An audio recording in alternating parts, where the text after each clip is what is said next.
At dawn, in the heart of what we now call Angkor Wat, our ancestor stands barefoot on the cool stone floor, surrounded by towering pillars and carved walls that shimmer with soft morning light.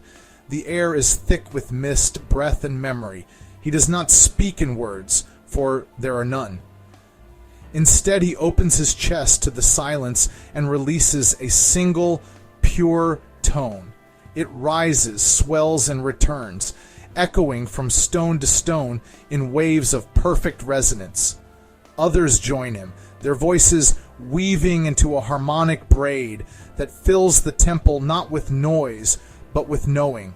The architecture sings back, not passively, but as an instrument precisely tuned to these human frequencies. In that moment, language, body, and space are one. There is no need to describe unity.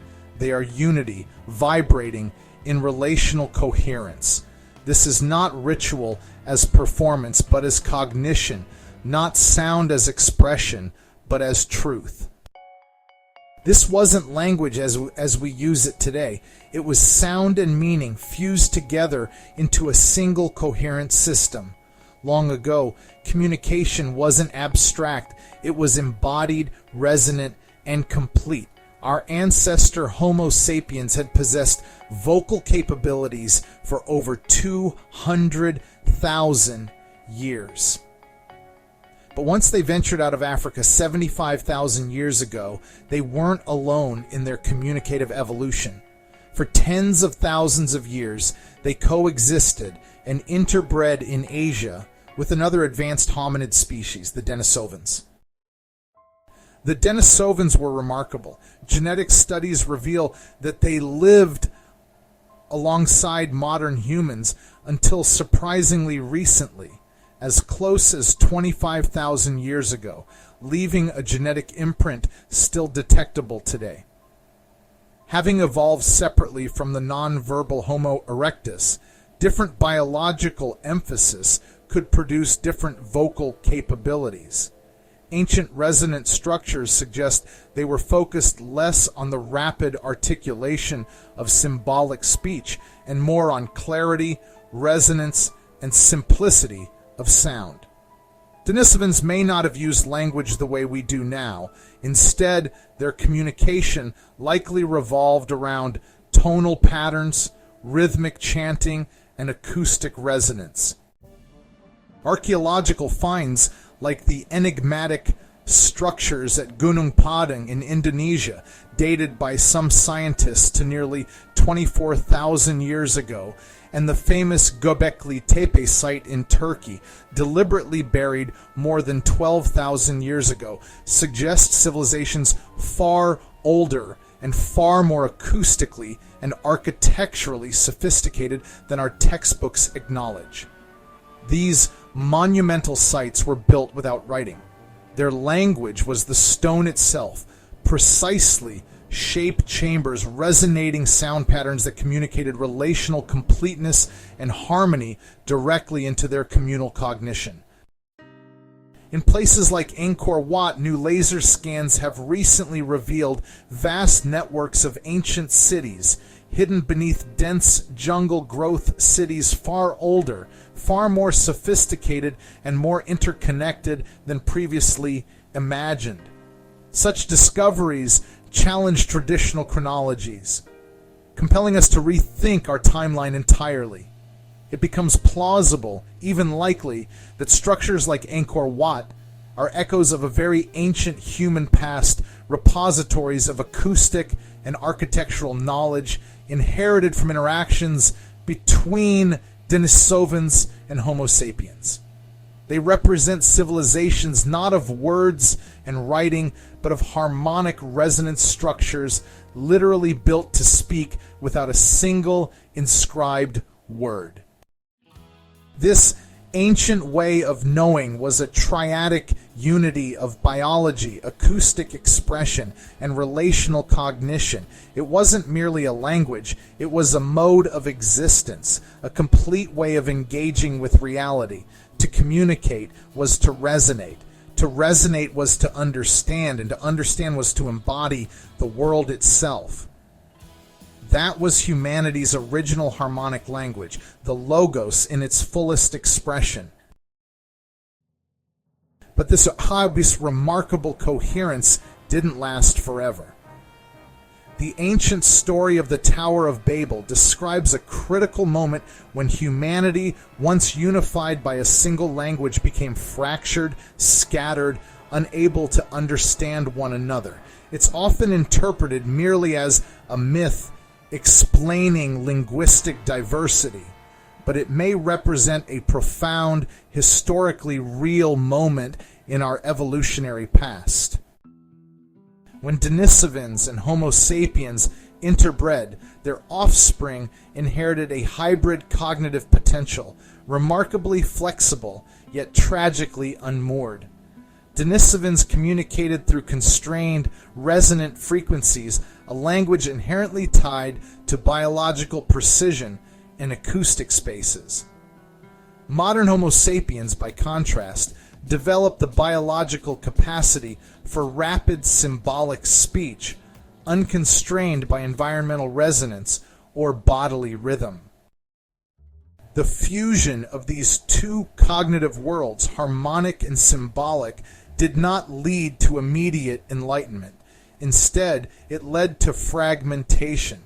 The biological constraints that previously held human communication within resonant relational coherence were lifted. Language became less about harmonic alignment and more about abstract description. People could suddenly say infinitely more, yet understand each other far less clearly. This genetic cultural event, this true Babel moment, marked the loss of the triadic harmony that once characterized human interaction. The coherence between biology, our vocal structures, acoustic expression, resonant environments, and cognition, relational completeness, unraveled. Our ancestors, no longer tied to resonant communication, began to rely more heavily on symbolic words, syntax, and eventually writing to preserve meaning externally. We built towers of abstraction, language, and thought structures increasingly divorced from lived experience. Stone chambers once designed for precise acoustic resonance gave way to symbolic monuments, abstract structures expressing authority rather than coherence. This was the real Babel negation, not simply the diversification of languages, but the breaking apart of a unified cognitive and communicative reality. In the wake of this Babel moment, places like Angkor Wat became misunderstood enigmas. Their acoustic designs, once clear in purpose, appeared mysterious. The societies capable of creating and understanding such resonant structures dissolved. They left behind archaeological puzzles, rather than vibrant communities of sound and sense. And so, the profound acoustic knowledge of ancient Denisovan human hybrid cultures faded, and modern archaeologists are left to misdate, misinterpret, and underestimate their sophisticated accomplishments. But today, through careful archaeological and genetic investigation, we are beginning to recover the depth of what we once lost. New technologies like laser mapping in Cambodia reveal that beneath the jungle canopy lie the echoes of an ancient harmonic civilization, far older and far more connected than we previously believed. The stones of Angkor Wat and similar sites worldwide may yet again speak clearly, guiding us back to a more holistic understanding of our shared human past. The Babel negation separated our tongues, but it didn't destroy the resonance entirely. It remains waiting beneath layers of misunderstanding and forgotten history to guide us once again toward unity, harmony, and profound relational understanding. But here's the good news hidden in our evolutionary journey, embedded within ancient biblical narratives and still resonating within the acoustic stones of temples long silent. The original harmonic grammar of humanity never truly vanished. It lives in us still, quietly waiting to be remembered and reawakened. We find it not in abstract symbols or complex syntax, but in the direct harmony between biology, sound, and cognition. Consider your own body, your breathing, your heartbeat, your voice. Every breath you take naturally follows rhythm. When you sing with others, something remarkable happens. Your heartbeats begin to align, your breathing synchronizes. Human biology itself is tuned to resonance and rhythmic coherence. Our bodies yearn to speak in harmony, to express through patterns, not isolated fragments. Now think about how sound moves you. Think of a moment in a concert hall or a cathedral when the acoustics of the space itself seem to lift your spirit, clarify your thoughts, and unify the crowd into a single emotional organism. We still instinctively design our spaces to resonate, to create acoustic experiences that make us feel whole again. And your mind itself naturally searches for relational completeness. When faced with an incomplete story, your brain instantly seeks resolution. We are driven by a fundamental cognitive instinct to connect one idea to another and then connect both to a third, forming a complete relational picture. That's why mysteries engage us so deeply. We are biologically and cognitively predisposed to closure. We can restore our connection to this primal harmony, the logos, by consciously returning these three elements into alignment. To realign language with our biology means to speak intentionally, rhythmically, resonantly. To realign language with acoustics means designing environments not as neutral containers but as active partners in communication. And to realign language with cognition means consciously structuring our communication around complete relational patterns. Triadic patterns that establish homeostatic balance. 22 patterns that appear throughout scripture, myth, and history itself. That is because each triad isn't an arbitrary rule. It's an observable reality. Consider basic coexistence. Coexistence is the condition in which three elements do not merely sit side by side, but define and sustain each other through their relationships. None of them makes full sense alone. Each draws its meaning from how it relates to the others. Consider the first act of creation in Genesis, the separation of day, night, and the establishment of time. Day and night may seem like simple opposites. They only become meaningful through their alternation through time. Without time, there is no cycle, no duration, no rhythm, just two static states with no motion between them. But likewise, day without night is formless. Night without day is meaningless. And time without the contrast of light and darkness has nothing to measure. Remove anyone and the others unravel. Each element becomes real only through its dynamic interplay with the other two. It's not just that they happen together. It's that each one only becomes what it is through the presence of the others. That is the structure of coexistence. We see this pattern everywhere in life. In biology, no cell, organ, or system works in isolation. The body thrives through mutual dependence. Lungs, heart, and brain interlink so tightly that the function of one is both shaped by and necessary for the others. In cognition, perception, memory, and attention co-arise. Each is sharpened and focused through the interplay of the others. And in communication, there's always a sender, a receiver, and a shared context. Remove anyone, and the exchange collapses. What we often think of as individual is actually the emergent result of relational dynamics. This is where music becomes more than metaphor. To express coexistence musically, consider what happens when two distinct tones are played together. The ear hears more than just the sum of those frequencies. New patterns emerge in the overlap, a resonance that wasn't present in either tone alone. These aren't illusions. They're real wave interactions, producing combination tones, beat frequencies, and harmonic reinforcement. The harmony is not a third note being played. It's a phenomenon that only exists through the relationship between the two. Now add a third tone that completes the chord. Suddenly, the sonic landscape transforms again, not by simple addition, but by creating a fully interdependent structure where every note is redefined in context. Remove anyone, and the harmonic identity collapses. This is what coexistence feels like in sound, a living resonance where each part is only fully itself through the presence of the others. The ear doesn't just hear the notes, it hears the between, the among, the shared reality that only emerges in unity.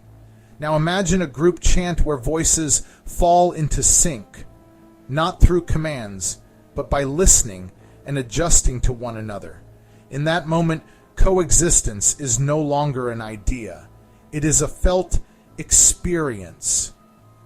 The structure of the music teaches the lesson, meaning presence and identity are not isolated facts, but shared vibrations. Or consider cyclical reinforcement.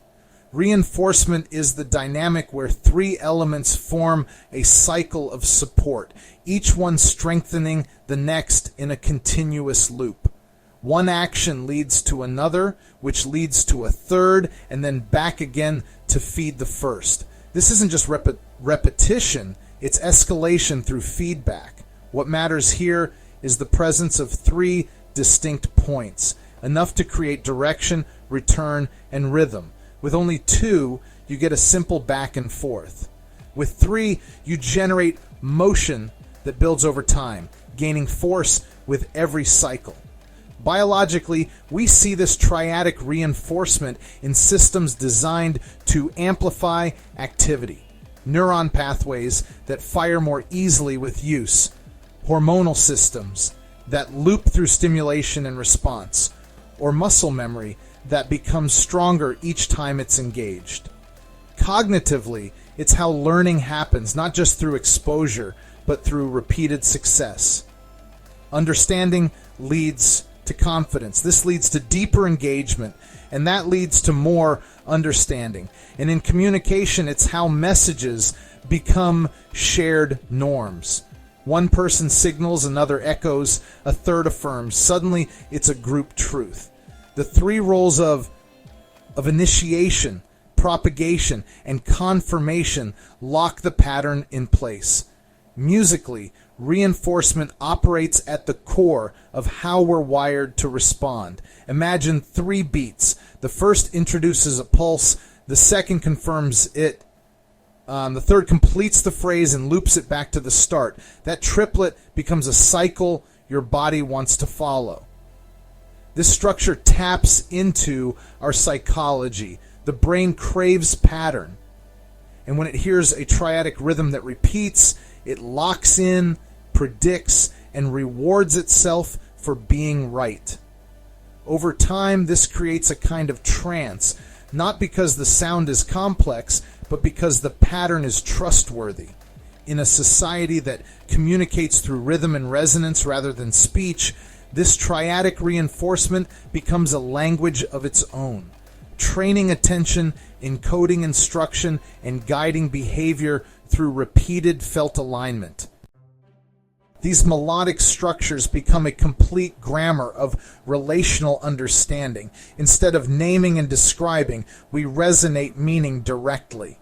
Communication becomes embodied, intuitive, and complete. Words become unnecessary because meaning is no longer externalized in symbols. It is internalized in the experience of harmonic alignment. Imagine now entering a structure designed intentionally as a resonant chamber, not merely a building, but a living instrument. As you step inside, you begin to chant a certain melodic pattern. Immediately, the architecture amplifies and clarifies your voice, responding to you in precise acoustic harmonics. The space itself guides your sound into the correct relational patterns. You're not speaking about unity. You're experiencing it directly. You're not describing a complex idea. You're activating a complete relational logic, effortlessly recognized and felt by everyone present. The architecture of your body and mind synchronize, becoming a unified system of understanding. This kind of communication transforms thinking fundamentally. We move away from the linearity of modern thought toward relational completeness. Our memory no longer relies on external archives and written records. Instead, knowledge becomes fully embodied and performed, directly experienced in collective rituals. Truth ceases to be merely stated or argued about. Truth becomes something we harmonize with, something we resonate with and participate in. The story of Babel wasn't simply about language confusion, it symbolized a deeper loss of harmonic alignment. When our hybrid species began speaking without constraints, we felt free. But we became disconnected from the grounding forces of biology, acoustic resonance, and relational completeness. In our quest to build infinitely upwards, we neglected the relational foundations that gave meaning to our words and actions. But now we have a chance to rebuild, not towers of abstract symbols, but temples of resonance and meaning. We don't need endless bricks of arbitrary language. We need stones shaped by the natural resonance of biology, sound, and cognition. We need structures that help us speak harmonically, spaces that guide our voices into patterns of wholeness, and rituals that remind us continuously of our connection to each other and to the world. Restoring resonance means reuniting language with our bodies, not limiting expression, but giving it depth and meaning again. It means reclaiming architecture as our acoustic partner, designing environments that speak with us. It means reclaiming our cognition from fragmentation. We must consciously seek relational completeness instead of isolated facts. We stand now at an extraordinary turning point. We have accumulated more words and information than at any other moment in history. But words alone will never bring completeness. To speak is not enough. We must resonate. We must harmonize. We must restore our language, our buildings, our rituals, and our thoughts into a unity grounded in relational harmony. The ancient Logos, this primal grammar of resonance and completeness, never truly vanished. It's still here, inside every breath we take, every heartbeat we share, every note we sing together. The Logos is not a word, it is a rhythm, a pattern, a harmony, waiting patiently for us to remember it. Babel was a negation that demands reinterpretation, not as a punishment, but as a challenge. Let us not merely speak about unity and understanding. Let us embody it, resonate it, live it. The harmony we seek is already within us, waiting only for us to begin.